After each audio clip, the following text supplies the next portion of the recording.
भावस्वरयात्रेतील योगायोग याच्या 7व्या भागामध्ये रसिकांचे मनःपूर्वक स्वागत. ग. दी. माडगूळकरांना आदर्शवत मानून मराठी भावसंगीताला लाभलेले सिद्धहस्त कवी गीतकार म्हणजे जगदीश खेबुडकर. त्यांची कारकीर्द 5 दशकांपेक्षा मोठी आहे. त्यांनी सुमारे 3500 कविता आणि 2500 गीते लिहिलेली आहेत. 325 मराठी चित्रपटांसाठी त्यांनी गीतलेखन केलेले आहे. 25 मराठी चित्रपटांच्या पटकथा आणि 5 नाटकेही लिहिलेली आहेत. 36 दिग्दर्शक, 44 संगीतकार आणि 34 गायकांसोबत त्यांनी काम केलेले आहे. गावरान मेवा हा मंच कार्यक्रम त्यांनी 2000पेक्षा जास्त वेळेला सादर केलेला आहे. दुर्गा आली घरा यासाठी 16 मिनिटांचे गाणे त्यांनी दिलेले आहे. असे अनेक बहुमान आणि विक्रम त्यांच्या नावावरती आहेत. 1962 साली संगीतकार वसंत पवार यांनी जगदीश खेबुडकर यांना रंगल्या रात्री अशा या चित्रपटासाठी लावणी लिहिण्याचा आग्रह केला. नाव गाव कशाला पुसता अहो मे आई कोल्हापूरची ही सुंदर लावणी खेबुडकरांनी लिहून दिली आणि त्यानंतर त्यांचा लावण्यांचा प्रवाससुद्धा सुरू झाला. ज्याप्रमाणे ग. दी. माडगूळकर, सुधीर फडके आणि परांजपे यांनी अनेक चित्रपट दिलेले आहेत, त्याचप्रमाणे खेबुडकर, राम कदम आणि अनंत माने यांनीसुद्धा अनेक मराठी चित्रपट रसिकांना दिलेले आहेत. पिंजरा हा जगदीश खेबुडकरांचा 100वा चित्रपट आणि व्ही. शांताराम यांच्याकडचा त्यांचा पहिला चित्रपट. या चित्रपटासाठी त्यांनी 100पेक्षा अधिक गाणी लिहिली. एका प्रसंगासाठी त्यांना गीत लिहिण्याचे होते, पण व्ही. शांताराम यांना ते पसंत पडत नव्हते. परंतु खेबुडकरांनी माघार घेतली नाही आणि एकदा मध्यरात्री त्यांनी व्ही. शांताराम यांना गीत ऐकवले आणि ते त्यांना पसंत पडले आणि ते पिंजरा या चित्रपटातील अतिशय लोकप्रिय असलेले गीत म्हणजे तुम्हावर केली मी मर्जी बहाल.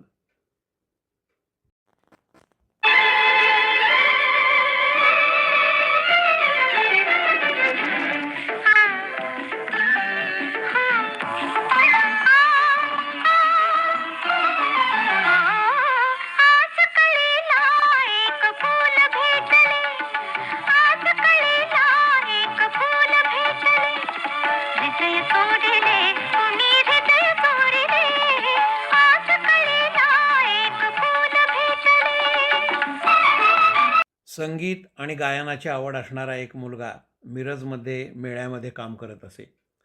कालांतराने तो बँडच्या पथकामध्ये गेला व तिथे पडेल ते काम करू लागला. एकदा त्या ठिकाणी त्याला नवीन क्लॅरोनेट दिसले व ते वाजवण्याचा त्याने प्रयत्न केला. त्यातून सुंदर सूर निघाले, परंतु क्लॅरोनेटच्या वादकाने ते त्याच्या हातातून हिसकावून घेतले व त्याचा अपमान केला.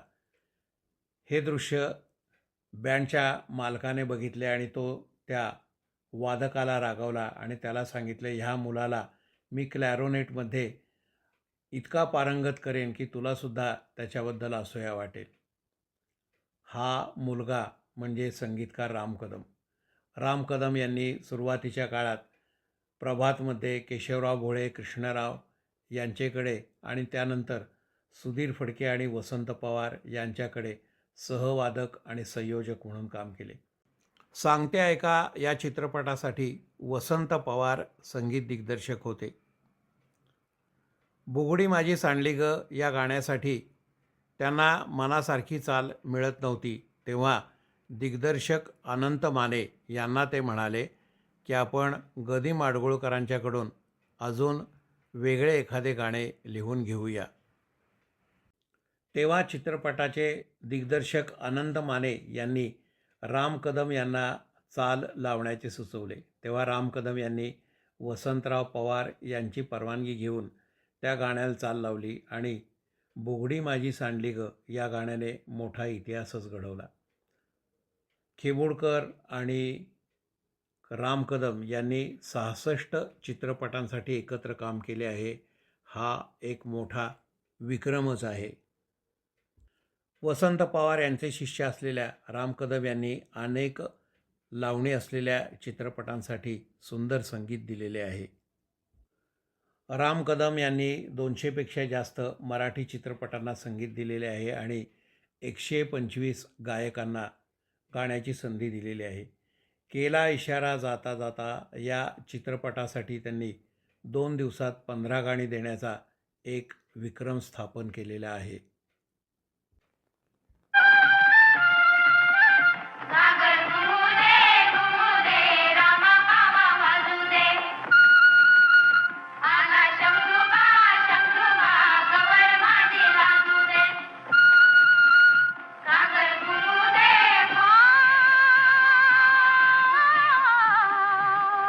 सागर घुमा वाजूदे रुणू त्या पाखरा दारे माझ्या माहेरा रुणू त्या पाखरा दारे माझ्या माहेरा आली गौराई अंगणी तिला निंबलूण करा आली गौराई अंगणी तिला निंबलूण करा रुणू त्या पाखरा.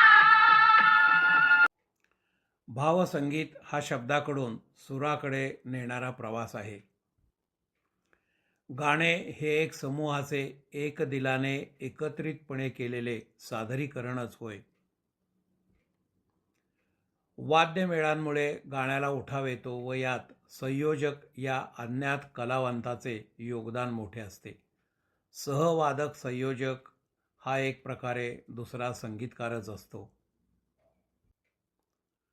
सुरेल संगीत हा अजरामर गाण्यांचा आत्माच असून त्यामुळेच ही गाणी रसिकांच्या ओठावरती टिकून राहिलेली आहेत.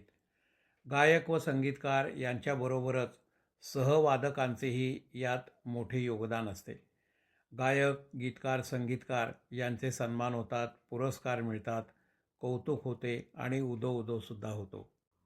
मात्र ज्यांच्या वादनाचा परिस्पर्श लाभल्यामुळे ही गाणी अजरामर होतात ती वादक मंडळी अंधारात उपेक्षित राहून कौतुकापासून दूरच राहतात. सुमारे 1986पर्यंत गायक वादक एकत्र येऊन एकदिलाने आणि एकत्रितपणाने सादर केलेल्या भावगीतांचे ध्वनिमुद्रण होई. जरा विसावू या वळणावर हे अशा प्रकारचे शेवटचे गीत असावे. त्यानंतर यात यांत्रिकपणा येऊ लागला. गायक वादक आपापली कामे वेगवेगळ्या वेळी करून जाऊ लागली आणि त्यानंतर हे ध्वनिमुद्रित तुकडे एकत्र करून गीतांचे संस्करण पूर्ण होऊ लागले. संगीत संयोजकाने 2 अंतऱ्यांच्या मधला दिलेला स्वरमेळ हा गाण्याचाच अविभाज्य भाग नव्हे तर ते गाणेच असते. वाद्य संगीताचा स्वरमेळाचा तुकडा आधीच्या अंतऱ्याची रंगत वाढवतो आणि पुढच्या अंतऱ्याचा स्वर प्रसादासारखा हाती दिला जातो. पडद्याआडच्या अशा गुणी सहवादकांचा उल्लेख करणे विस्तार भयास्तव येथे शक्य होणार नाही. काही गुणी कलाकारांबद्दल आपण माहिती घेऊया. नावाजलेले ॲकॉर्डियन आणि पियानो वादक इनॉक डॅनियल हे नगर जिल्ह्यातले अस्सल मराठी व्यक्तिमत्व. त्यांच्या कारकिर्दीचा श्रीगणेशा पु ल देशपांडे यांच्या गुळाच्या गणपतीपासून झाला. या प्रतिभावान संगीत संयोजकांमुळे अनेक गीते आजही रसिकांच्या मनात टिकून आहेत. शाहीर राम जोशी यांच्या घराण्यातील वादक, गीतकार, संगीतकार आणि गायक म्हणजे अण्णा जोशी. अण्णा जोशी यांना अनेक वाद्ये वाजवता येत होती. ढोलक आणि तबला यांच्यावर त्यांचे प्रभुत्व होते. अनेक संगीतकारांकडे त्यांनी आपला सहयोग दिलेला आहे. सुधीर फडके यांच्या गीत रामायणाच्या कार्यक्रमात आणि त्यांच्या अनेक मंचीय कार्यक्रमात अण्णा जोशी यांची उपस्थिती असे. लता मंगेशकर या त्यांना आपले घरच्यांसारखे आहेत असेच मानत होत्या. त्यांनी लिहिलेली गीते नाम घेता मुखी राघवाचे नारदा मुनिवरा, जाशी कुठे नवनीत चोरा, अनंता अंत नको पाहू, जाऊ देवाची या गावा, यासारखी अनेक गीते लोकप्रिय झालेली आहेत. नारदा मुनिवरा हे कदाचित एकमेव नारद मुनींच्यावरील गीत असावे आणि सांग सांग भोलानाथ या गाण्याच्या सुरुवातीचा आवाज अण्णांचा आहे आणि गुबू गुबू हा ध्वनीही त्यांनीच दिलेला आहे. नारदा मुनिवरा, नारदा मुनिवरा, तुझे गाता सौरभ गीत रंगले, हरि भजनी संगीत रंगले, हरि भजनी संगीत नारदा. भोलानाथ, अरे शकून सांग, अरे कोण पैसा देईल का ते बोल, अरे पाऊस पडेल काय.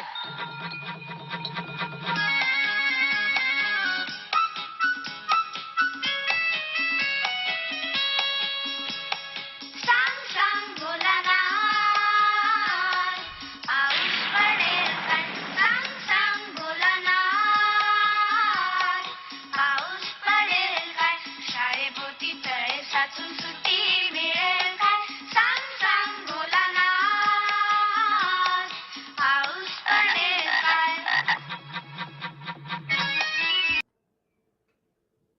सुधीर फडके आणि श्रीधर फडके यांना आपल्या सहकलाकारांबद्दल मोठी आस्था होती.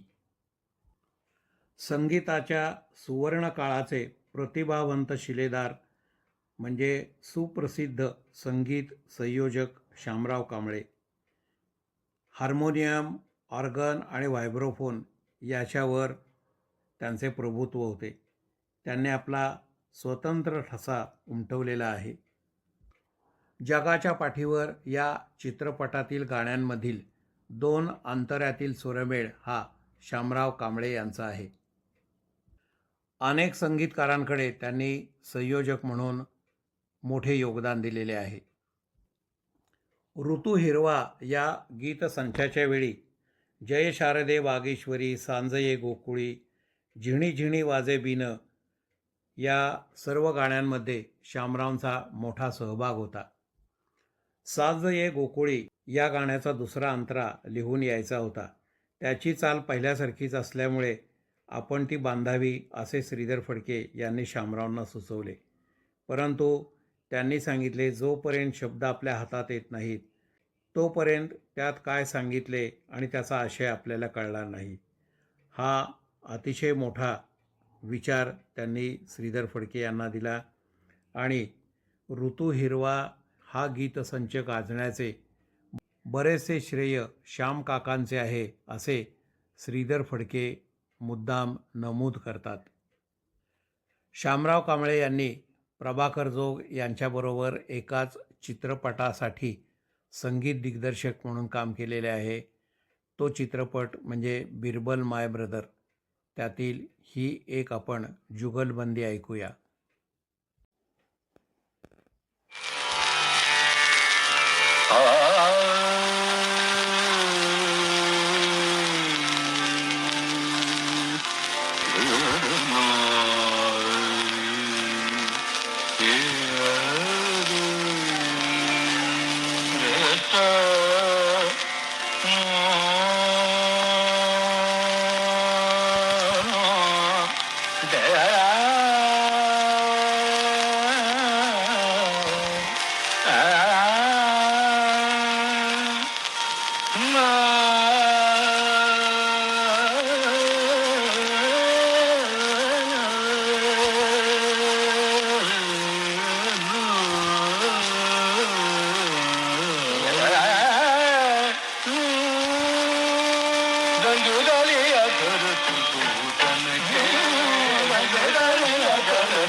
संयोजक आणि सहवादक हे भावस्वरांच्या प्रवासातील भावगीतांचे पायाचे दगडच आहेत. मात्र अशा कलाकारांची नाही चिरा नाही पणती अशीच अवस्था होती असे म्हणावे लागेल. भावसंगीतातील स्वरप्रवासाच्या योगायोग काही आठवणी या संदर्भातील सादरीकरणाच्या शेवटच्या भागाकडे आपण येत आहे. संगीतकार कमलाकर भागवत यांचे पहिले गीत म्हणजे समाधी घेऊनी जाई ज्ञानदेव हे सुमन कल्याणपूर यांनी गायलेले आहेत. त्यांची इतर गाणी म्हणजे ओंकार प्रधान रूप गणेशाचे, चंदनाचे हात पायही चंदन, देह जावो अथवा राहो, नाम आहे आदी अंती, चक्रवाक पक्षी बिलू देवहाती, ही सर्व गाणी आपल्याला सहज आठवतात. गायक आणि संगीतकार कमलाकर भागवत यांनी अनेक कवितांना चाली लावलेल्या आहेत. कवी वि. म. कुलकर्णी यांची माझ्या मराठीची गोडी मला वाटते अवीट हे मराठी भाषा दिनाच्या दिवशी आकाशवाणीवर प्रसारित होणारे गीत त्यांचेच आहे. निवृत्तीनंतर त्यांना घर सोडावे लागले आणि उतारवयात आजारपण आणि एकाकीपणा यावेळी एका समाजसेवकाने त्यांना आसरा दिला. नीर वाहे डोळा वैष्णव नाचतो, वैकुंठासी जातो ज्ञानदेव, सोन्याचा पिंपळ झालासे निश्चळ, सज्जनांचे बळ समाधान, हेच त्यांचे शेवटचे मागणे असावे असे वाटते. सुमन स्वर लाभलेल्या आणि भागवती संगीत असलेल्या या गीतांच्या काही काव्यपंक्ती आपण सांगतेच्या गीतामध्ये ऐकूया.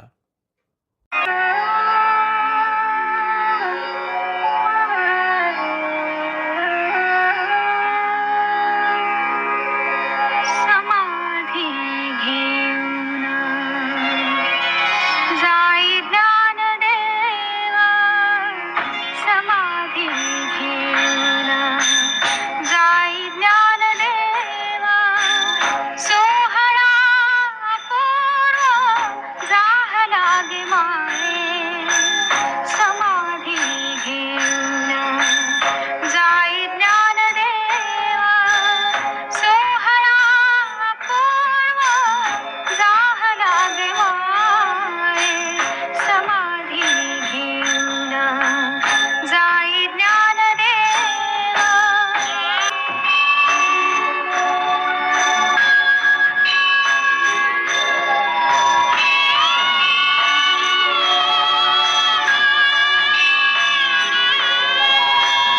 पैल तेरी हाक आली आज कानी, करुणी निर्वाणी बोलाविले.